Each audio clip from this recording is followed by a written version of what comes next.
Hello YouTubers, అల్లం పచ్చడి ఫ్రిడ్జ్లో పెట్టకుండా సంవత్సరం అంతా నిల్వ ఉండేలాగా ఎలా చేయాలో మీకు చూపిస్తాను. మీకు ఇప్పుడు అల్లం పచ్చడికి కావాల్సిన పదార్థాలు నోట్ చేసుకోండి.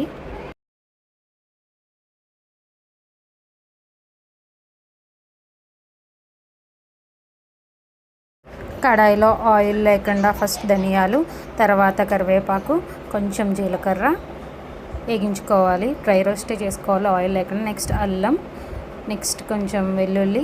మూత పెట్టకుండా వేగించాలండి. ఆ మూత పెడితే ఆవిరి ఇందులో పడిపోతుంది. సో అల్లం వెల్లుల్లి వేసాక కూడా ఎక్కువసేపు వేగించక్కర్లేదు. ఆ వేడికి మగ్గిపోయేలాగా కొంచెంసేపు నుంచి కట్టేస్తే సరిపోతుంది. నెక్స్ట్ దాన్ని మిక్సీ పట్టి పక్కకు పెట్టుకోవాలి.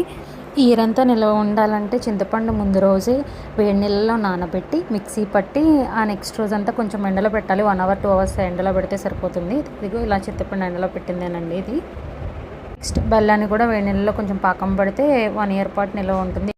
ఎండలో పెట్టిన చింతపండు పేస్ట్, కారం కలిపి ముందుగా రెడీ చేసి పెట్టుకున్న ఆ పేస్టు 2 కలిపి మిక్సీ పట్టి ఇంకొకసారి పక్కన పెట్టుకోవాలి. ఆయిల్ పెట్టి కొంచెం కరివేపాకు, జీలకర్ర వేగించుకొని పూర్తిగా ఆయిల్ చల్లారిపోయిన తర్వాత అల్లం పచ్చడి అందులో వేసుకోవాలండి. అప్పుడే బాగుంటుంది టేస్ట్. అల్లం పచ్చడి రెడీ. వీడియో నచ్చితే లైక్ చేయండి, షేర్ చేయండి, సబ్స్క్రైబ్ చేయండి.